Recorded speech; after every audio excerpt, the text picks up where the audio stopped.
Hello, and welcome back to Let's Play Hidden Expedition Titanic. I'm MCFPapa, and this is part 5. And now we're on dive 11, and something interesting about the map is they've always designed it in such a way so that the pointers never intersect with each other. So, like here, the deck is way over here, the office is in the middle, and the first class bedroom's over here. Which is kind of a nice touch. I really do like this, like, scene select screen. Like it's some old blueprints of the Titanic, and you've highlighted what sections of the ship are still like salvageable and explorable and aren't like just totally destroyed. And so then on each of your dives you're like plotting out what rooms you'll go to and visit. I guess maybe the rationale is that like the Hidden Expedition Adventure Week, or whatever it's called, decided that you were taking too long with your dives, so that's why after dive 6 you visit 3 locations instead of just 2.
Among the Titanic's provisions were 40 tons of potatoes and 7,500 pounds of ham.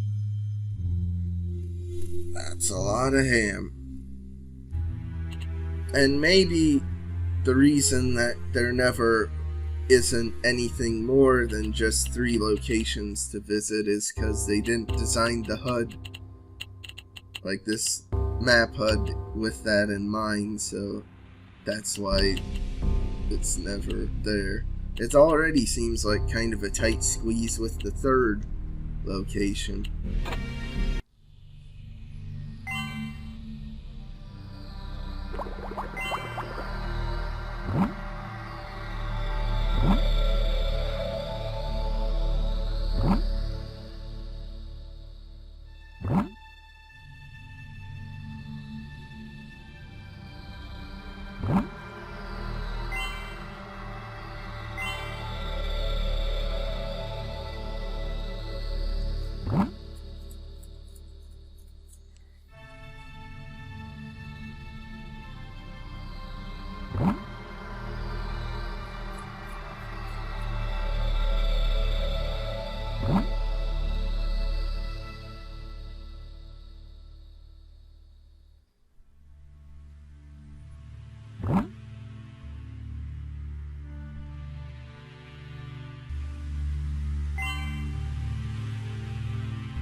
And something weird too with every one of the hidden object scenes is they actually like fully designed the section over here behind where the oxygen tank is, but you only see it for like a second or two before you're booted back to the main menu. Maybe they were originally planning to have the game have a wider screen size than it initially, or than it turned out having.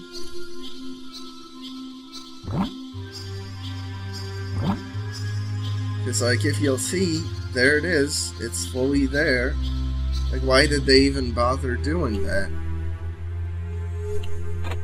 Because they could have just designed the scene as a square and just never had the oxygen tank HUD disappear before you're kicked back to the map. Oh. And there's a shark behind this globe in this location, and that was another thing that really terrified me. But it only becomes an issue if you remove the globe. And I don't need to find the globe. But it seemed like every time I would play the game as a kid, I'd always need the globe. And then there was the big scary shark there. Of course, I couldn't even figure out that it was a shark back in the day. I thought it was like a earless Yoda or something.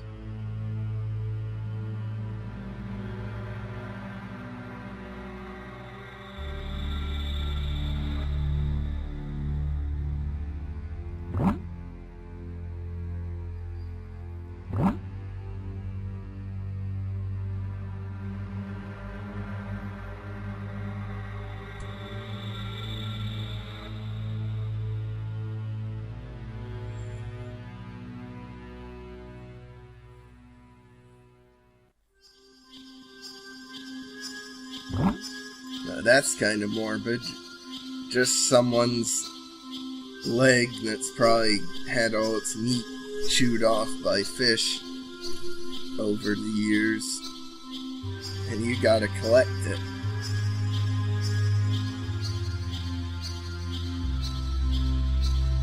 Maybe they could do some... Oh! Maybe they could do some DNA evidence to identify the leg. So I'll finish that thought. On to the next thought. That pirate there, that image was used for one of the matching games in Prime Suspects. That's something I never picked up on. Just picking up on now.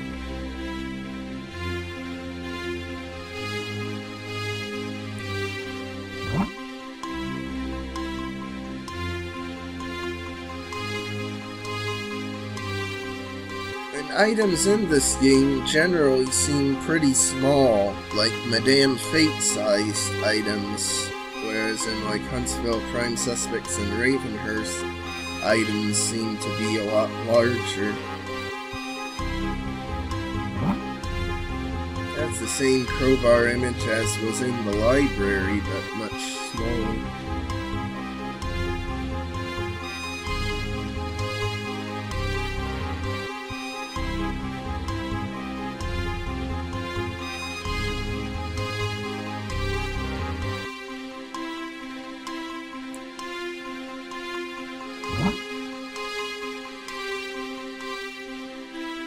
Now, how hard's a bugle to find?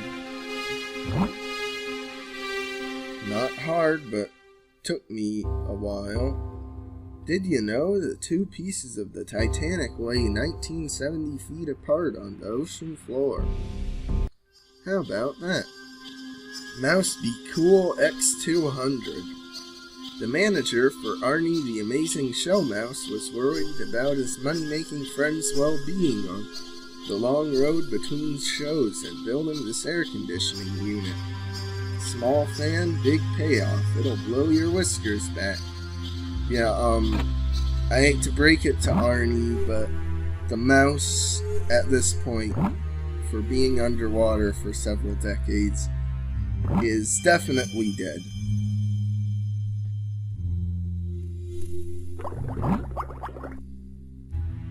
Even if it was like the mouse from the Green Mile, it'd still be dead by this point.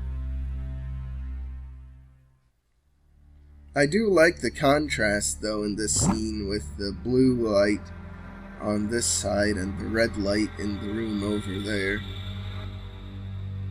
It's very nice.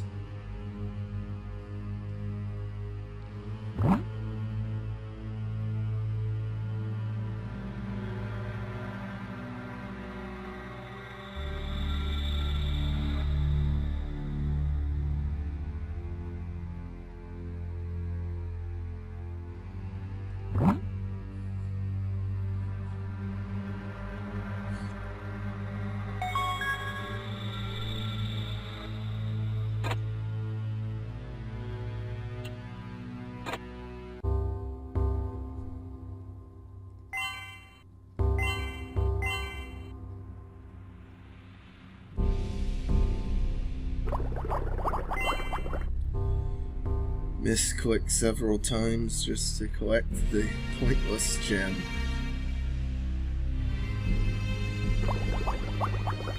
Yeah, you get a time penalty of 10 seconds for every misclick regardless. It's not like other hidden object games like Mystery Case Files games. You would only get a penalty if you misclick several times, and then it would be a steeper penalty, but still not like a guaranteed punishment.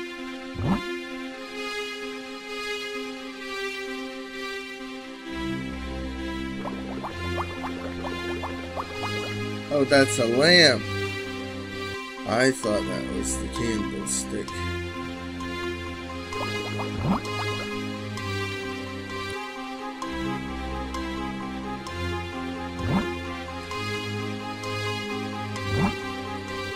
Beautiful rose still managing to grow down here. And beautiful strawberries too.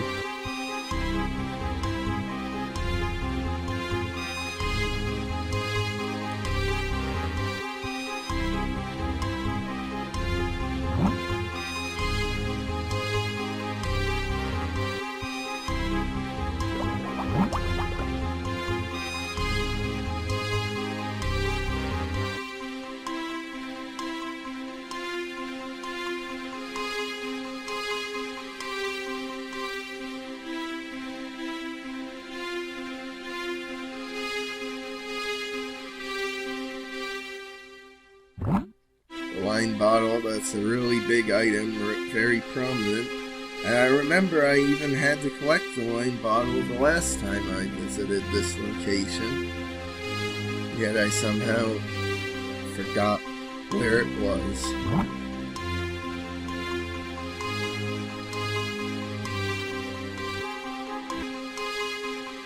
Okay, I calling time. Just get my...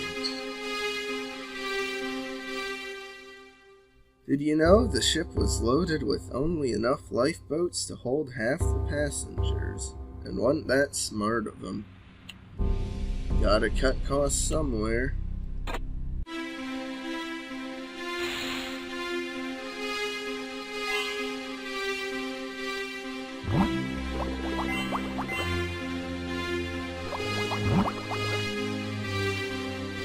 That's why you need to ensure things have spared no expense in their construction, like Jurassic Park, for example.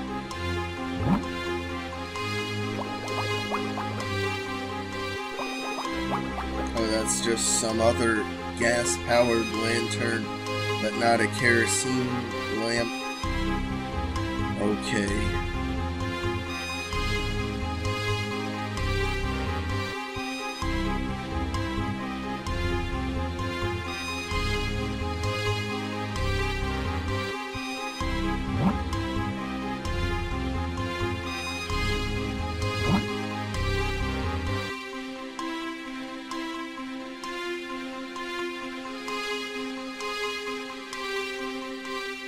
One thing I like about the fish is that they add atmosphere, but they don't move so slow that it's distracting or like will cover up an object so you can't find it. Like even at their slowest, they're still moving fairly quickly.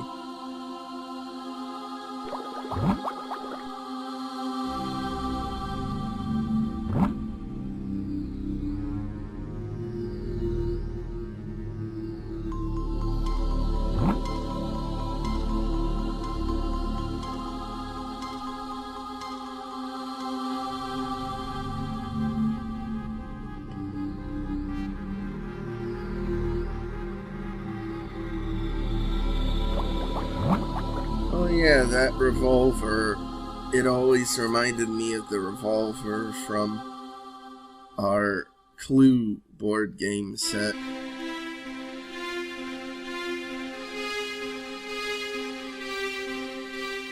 Do modern versions of the game even include little metal weapons? I don't know.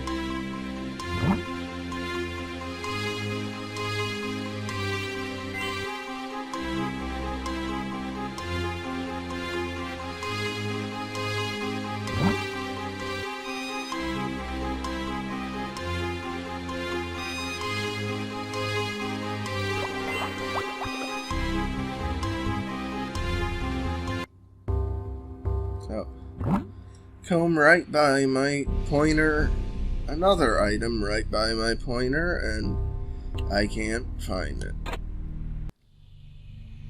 And now, like, this is really notable because unlike pretty much every other scene in this game, like this grand staircase is actually based off the real grand staircase that was in the Titanic. I don't think any of the other scenes were based off real locations in the Titanic, but this one specifically is.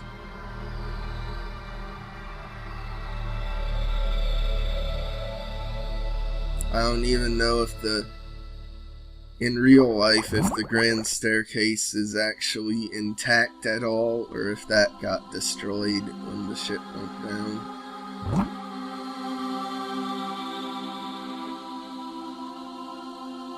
In game, like, it's still, like, looks very majestic, and, like, the rays of sunshine shining down just make it look even more fancy and beautiful still.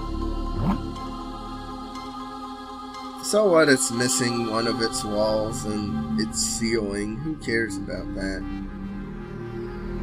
It's still majestic.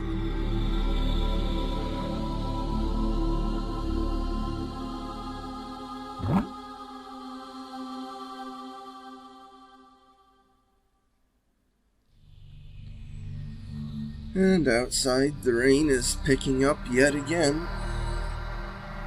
Always fun. But that's just more encouragement for me to stay indoors and play games on the computer and record than go outside or do something silly like go for a walk or run around or exercise or something dumb like that. No. Better just stay indoors and have fun on the virtual world.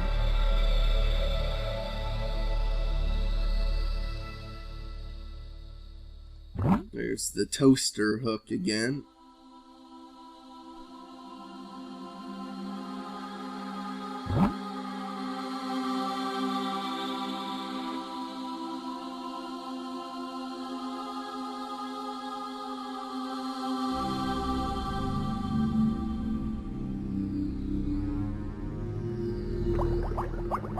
Now that would be a good hiding spot for a gem, is on the body of the turtle there. Like, I could understand the gems if, like, there was a high score system that encouraged you to do the game as quickly as possible while still collecting all the gems, but there really isn't that sort of thing.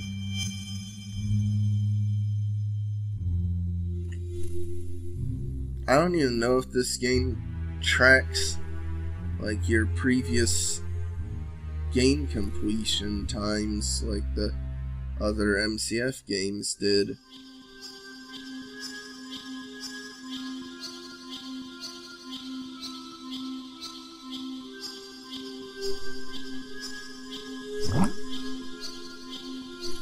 Oh no, I only have about 10 minutes left to do this photo from.